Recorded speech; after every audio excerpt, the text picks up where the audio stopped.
네, 국내 증시도 다시 한번 역사적인 기록을 오늘 또 기록을 하게 될까요? 자, 뉴욕 증시는 기록적인 하루였습니다. 3대 지수가 사상 최고가 흐름을 나타낸 것과 동시에 중소형주 위주의 러셀 2000 지수도 4년 만에 신고가를 달성했습니다.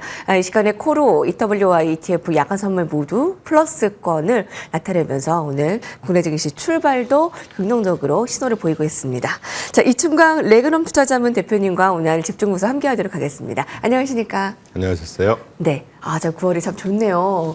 날씨가 너무 선선한 것 같습니다. 네, 주식시장도 좋고요. 주식시장도 선선하고요. 네, FOMC에서 사실 금리 인하가 기정사실화되었기 때문에 뉴스가 나온 이후에는 차익 실현 매물도 출회가 되고 뭐 좀 재료 소멸로 좀 하락이 나타나지 않을까. 어제가 좀 미지근한 모습이었거든요. 하루 만에 증시 분위기가 완전 바뀌었습니다. 좀 판단 좀 해주세요. 일단 그 과거 15년 통계를 돌려보니까 우리가 배드 컷이라고 할 때 두 가지 종류가 있죠. 리세션 컷이라는 게 있고 인슈런스 컷이라는 게 있고, 리세션 컷은 경기가 지금 침체에 들어와 있어서 이걸 리바이브, 그러니까 되살려주기 위한 컷이다. 이거는 펀더멘털이 굉장히 침체라는 상황이기 때문에 그걸 반영한 주식은 당연히 빠졌었어요. 과거 15년 평균을 내보니까 배드를 컷했을 때. 그런데 경기 침체가 없는 한에 이거를 미연에 방지하고자 해서 보험성으로 인하하자. 이게 인슈런스 컷이잖아요. 근데 중요한 건 어제죠. 제롬 파월이 인터뷰할 때 분명히 리스크 매니지먼트 컷이라고 했습니다. 네. 이게 인슈런스 컷이라는 얘기거든요. 그럼 당일날 조금 흔들렸던 거는 모르겠습니다. 시장에서는 한 50bp 이나 기대감 때문에 실망 매물이 나왔다 이렇게 표현들은 하는데 글쎄 그거는 저는 정당한 이유는 아닌 것 같고, 그래서 어제도 제가 모 방송에서도 분명히 이건 상승할 수밖에 없는 상황이다. 정책 금리를 인하해 준다고 하는 것은 경제, 기업, 사회 전반에 굉장히 좋은 긍정적인 효과가 있다는 거잖아요.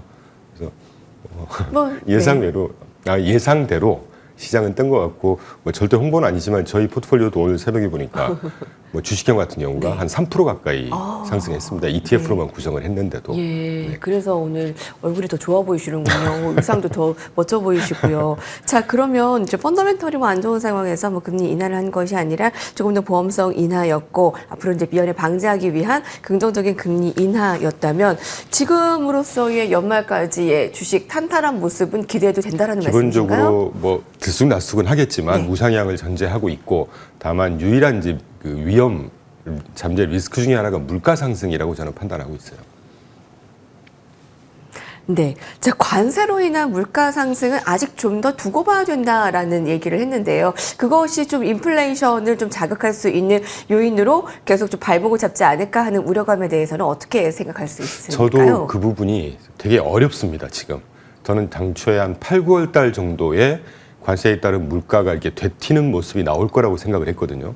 그래서 이제 그거에 따라서 주식시장에 조금의 조정이 있지 않을까라는 생각을 했는데, 역시 저는 소폭의 조정을 지나고 있다고 봅니다, 아직까지는. 근데 오늘부로 조정은 끝났다고 사실 조금 공격적으로 생각을 하고 있긴 하지만, 이 관세라는 게 분명히 기업, 사실은 짧게 말씀드리면 기업들이 지금 다 떠안고 있다는 거거든요. 어제 제롬 파월이 인터뷰에서도 분명히 그런 얘기 확인을 해줬죠.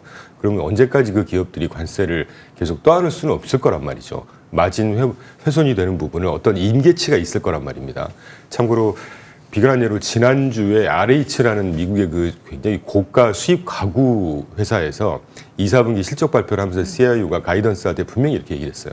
지금까지 괜찮지만 하반기 넘어가고 내년으로 갈수록 물가가 탄력적으로 상승할 거로 예상이 된다라는 말은 이 임계치를 지나서 이제 올 연말 하반기로 갈수록 수입 업체들이 지금 한 61% 정도의 관세가 100이라고 하면 그 61% 정도를 그 소비자 물가에 전가를 하고 있는데, 이 골드만삭스 전망에서도 마찬가지고 10월로 갈수록 이제 한 70% 넘게 소비자 물가로 다 전이를 시킬 거다, 이런 전망들이 나오고 있거든요. 그렇게 되면 하반기 또는 내년으로 갈수록 이제 물가가 서서히 떠가는, 그게 얼마나 큰 강도로 길게 영향을 미칠지는 모르겠지만 뭐 언젠가 올해 연말 연초에 이 관세 물가에 따라서 일시적이라고 저희는 보긴 하지만 발목을 단기적으로 한번 잡는 시기가 오지 않을까 하는 생각을 하고 있죠. 그렇군요. 그 관세로 인한 그 물가 상승, 그러니까 파월 의장도 이제 올해 내년에 축적될지 잘 봐야 된다라고 발언을 했기 때문에 이 점을 좀 예의주시해야 되는 것은 분명하겠네요.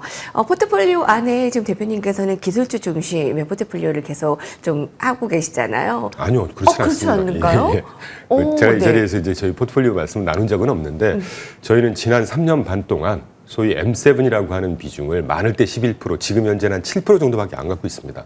기본적으로 저희는 좀 배분을 하는 입장이기 때문에 네. 소위 그 주식형 포트폴리오라고 해도 M7의 비중 한 뭐 50% 정도, 나머지 이제 다른 분야, 네. 저희가 좋게 보는 정책 수혜 테마라든가 이런 정책 것들을 좀 수혜? 섞어놓고 있죠. 기술주를 사실 여쭤보려고 했는데요. 오늘 엔비디아와 그 인텔의 합작 소식도 들리고 앞으로 저 엔비디아와 관련된 AI 주들은 더 성장할 것으로 보이는데 또 오늘 들려온 소식에 의하면 중국이 계속 이제 발전을 시키면서 AI에 대한 이제 공격을 하고 있잖아요. 그것이 결국에는 파이가 커지는 긍정적으로 시각으로 봐야 되는지 그 기술주 투자에 있어서 어떤 좀 시각을 가지고 가야 되는지 궁금하기 때문에 질문을 먼저 드리고 싶어서요. 좋은 표현을 써주셨는데 그 중국에서 뭐 얼마 전에 무슨 반도체 또 그 어딘가에 갑자기 생각이 안 납니다. 그 AI용 반도체 또 개발했다고 소식도 들려오고 한 달 네. 전인가. 저는 그런 움직임들은 당연할 거라고 보고요. 어떤 그 어디가 또 개발했으니까 어디가 뭐 망가질 거다 이런 식의 어떤 일차원적인 흑백 논리보다는 시장이라고 하는 게 당연히 경쟁사도 나올 것이고 그렇게 되면서 AI라는 큰 테마 또는 그 AI 시장 자체가 이 파이가 커지는 그런 긍정적인 효과를 조금 더 중시하고 있습니다. 그리고 이번에 이제 인텔하고 합작해서 AI 칩을 개발한다고 하는 거는 예상대로였고요.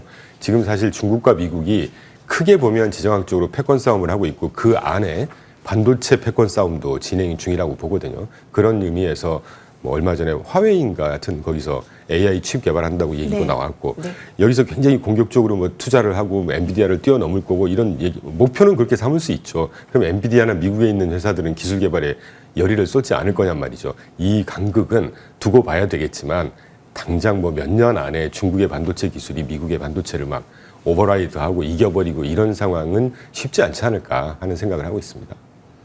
미중 패권 싸움의 일환이고 뭐 계속 중국은 이런 뉴스를 내보낼 것이다. 근데 이제 판도가 뭐 올해 내년에 바뀔 것은 아니고 계속 이러한 뉴스 속에 AI 시장은 커질 것이다. 그러면서 이렇게 파이가 의견을 주시네요. 커지니까 우리 네. 같은 투자자한테는 더없이 좋은 그렇군요. 선택의 폭이 넓어지는 거 아니겠습니까? 이렇게 생각하면 네. 되는 거죠. 그런데도 왜 한 10% 정도밖에 기술주를 안 가지고 계시세요? 저희는 기본적으로 네. 좋다고 생각은 분명히 하지만 이 꼭 반도체 쪽에 반도체만 이 경제 상황에 대해서 수혜를 100% 다 보는 건 아니거든요.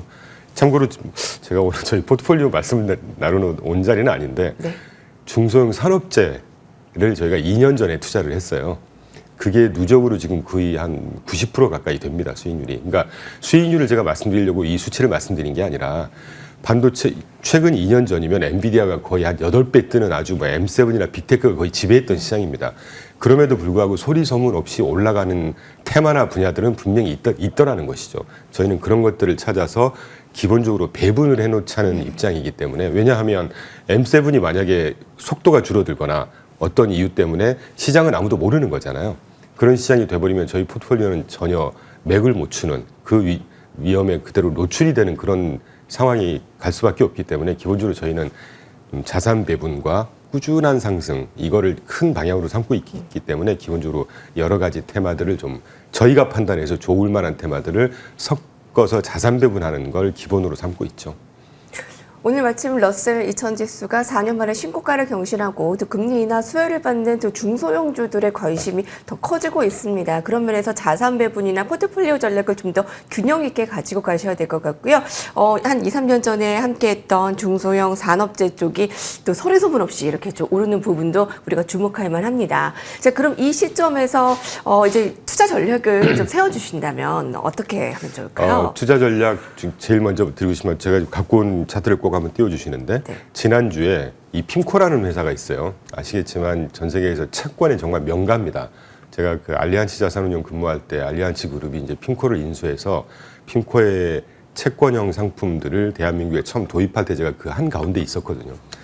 이 친구들은 시장을 보는 결이 틀려요. 굉장히 잘 보고 투자 전략을 굉장히 심도 있게 너무 빨리 봐서 탈일 정도로 굉장히 시장을 잘 보는데 지난주에 그 데니얼 이바슨이라는 핑코그룹의 CIO인데 블룸버그에서 어떤 인터뷰를 했냐면 기존에 여기 영어로 써도 죄송하지만 backing away from a bond trade라고 써놓은 게 불 스티프닝 지금 현재 그 채권 수익률 곡선이 단기 금리가 더 많이 빠지면서 장기 금리 빠지는 폭을 능가하고 있는 그러니까 가팔라지는 걸 보고 불 스티프닝이라고 하거든요. 사실은 굉장히 빠르죠. 이 핌코가 작년 하반기부터 이 불 스티프닝 투자 전략을 계속 했었습니다. 그러니까 수익 굉장히 많이 얻었겠죠. 무슨 말이냐면 단기 금리가 더 많이 빠질 거라고 보고 단기 금리 채권에 투자를 했었다는 얘기예요. 장기 금리는 투자를 안 하겠다. 그런데 지난주에 와서 backing away from a bond trade라고 했습니다. 이제 불 스티프너 전략을 버리고 장기채 금리가 더 많이 빠질 것 같으니까 장기채에 배팅을 하겠다라고 분명히 얘기를 했거든요. 저희도 지금 채권 자산을 일부 섞고 있는데 여기에 발맞춘 투자 어제까지 저희 이제 리밸런싱을 다 마쳤는데 하고 있다는 말씀으로 첫 번째 투자 전략을 하나 말씀을 드리고 이제 장기채 금리가 이제 조금씩 빠지는 그렇다고 막 탄력적으로 빠지지 않을 거예요. 왜냐하면 물가 문제가 아직 남아 있기 때문에 그건 두고 봐야 될 것 같고 그리고 기본적으로 아까 모두에 우리가 기본적으로 우상향 연말까지 말씀드렸는데 그거에 따른다면 연말까지 주식 노출 또는 계속 가져가는 건 문제가 없다고 봅니다. 대신 반도체라든가 이거에 계속 되풀이되는 얘기인데 반도체 하나에 너무 이렇게 소위 우리가 몰빵이라고 하잖아요. 이런 전략보다는 좀 몇 가지 테마, 한 두세 가지 테마 정도 이런 것들을 좀 섞어서 투자를 하는 쪽이 훨씬 더 좋은 방향이 아닐까 싶고 거기에 저희가 보는 하반기의 투자 유망 테마 또는 자산이라고 하면 중소형 부동산 금융 섹터 정도를 말씀드릴 수 있을 것 같아요. 예, 어디서도 좀 들을 수 없는 좀 이야기를 해주셨는데요. 시장을 굉장히 빠르게 보는 그 전략가가 장기채 금리 좀 빠지는 부분으로 좀 장기채에 좀 더 관심을 갖는 전략 첫 번째. 채권 쪽에서는 그렇고. 네, 채권 쪽에서는 그리고 두 번째로는 뭐 기술주도 좋지만 조금 더 다양하게 중소형 부동산 금융 쪽도 좀 같이 보는 전략. 네. 마지막으로 좀 그 국가별 좀 다 좋은 지금 상황에서 굉장히 지금 해외 투자, 국내 투자를 잘 하셔서 수익 나시는 분들 많잖아요. 그런 면에서는 어떻습니까? 제가 돌팔매를 맞을지는 모르겠습니다. 국내 포지션은 조금 이제 이익 실현을 하셔야 되는 타이밍으로 가고 있지 않을까 하는 생각이 듭니다. 우리나라 지금 경제 펀더멘털은 그렇게 좋은 상황은 아닙니다. 기대감, 신정부의 기대감 또 뭐 여러 어떤 것들 그런 것들 때문에 기대감들 때문에 많이 올랐다는 측면이 좀 있어 보여요. 저희 시각에는. 그리고 지금 보여드리는 최근에 지난주, 지지난주 10년 미국의 국채 10년물, 30년물, 20년물 경매가 굉장히 성공적으로 낙찰을 하고 있거든요. 지금 이 말은 10년물, 30년, 특히 10년물 같은 경우 굉장히 인기가 좋은 그 만기물이지만 30년물이나 20년물은 굉장히 길기 때문에 이렇게 인기가 높은 만기물이 아니란 말이에요. 그럼에도 불구하고 외국인 인다이렉트 비더라고 해서 외국인 투자 비중들이 거의 3분의 2에 육박하고 있다는 얘기는 미국 경기, 미국 채권에 투자한다는 얘기는 미국 경기, 미국 재무 상황 이런 것들에 굉장히 긍정적으로 판단하고 있다는 얘기입니다. 이게 이 경매물들은요 개인 투자들이 참여 못해요. 기관 투자가들, 각국의 중앙은행들이 참여하는 거대 시장입니다. 그분들이 우리보다는 투자 의사결정이 훨씬 더 좀 깊지 않겠습니까? 네. 이런 거 보면 제가 결국 드리고 싶었던 말씀은 우리가 4월 8일 날 저점까지만 해도 막 미국이 망하고 미국 국채가 네. 끝났고 그런 거에서 이제 다시 바이 아메리카로 네. 돌아가는 국면이 아닌가 네. 참고를 하시라는 말씀으로 네. 발음하겠습니다. 네, 자 뉴욕 증시에 조금 더 집중하는 바이 아메리카 전략이네요. 이충광 레그넘 투자자문 대표님과 함께했고요. 저희 여기서 같이 인사드리겠습니다. 고맙습니다.